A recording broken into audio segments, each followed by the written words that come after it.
প্রবাসী বাংলাদেশিদের জন্য বহুল প্রত্যাশিত কনসুলার সেবা চালু হলো সংযুক্ত আরব আমিরাতে। এই সেবা চালু হওয়ায় দীর্ঘদিনের দুর্ভোগ থেকে প্রবাসীদের রেহাই মিলবে বলে আশা করছেন সংশ্লিষ্টরা। সংযুক্ত আরব আমিরাত প্রতিনিধি সিরাজুল হকের পাঠানো তথ্য ছবিতে দেখব ডেস্ক রিপোর্ট। প্রবাসীদের দোরগোড়ায় প্রত্যাশিত সেবা পৌঁছে দিতে সংযুক্ত আরব আমিরাতের আজমানে সম্প্রতি কনসুলার সেবার উদ্বোধন করা হয়েছে।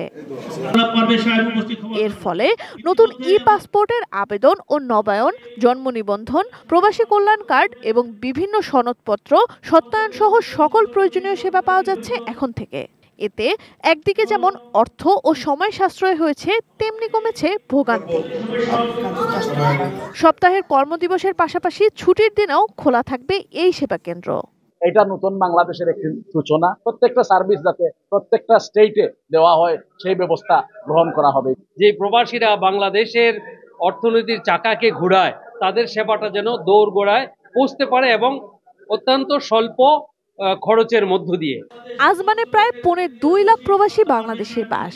শিল্পাঞ্চল হওয়ায় শহরটিতে শ্রমিকের সংখ্যা বেশি। কনসুলার সেবা নিতে এতদিন তাদের দুবাই যেতে হতো, যা ছিল সময় ও ব্যয় সাপেক্ষ। আমাদের প্রবাসীদেরকে সকল ধরনের সহায়তা দিতে, শুধু কনসুলার সেবা নয়, সহজে এবং অত্যন্ত স্বল্প সময়ে এই সেবাটা পেতে পারে, এটার লক্ষ্যে মূলত আমরা আমাদের কর্মসূচি শুরু করেছি।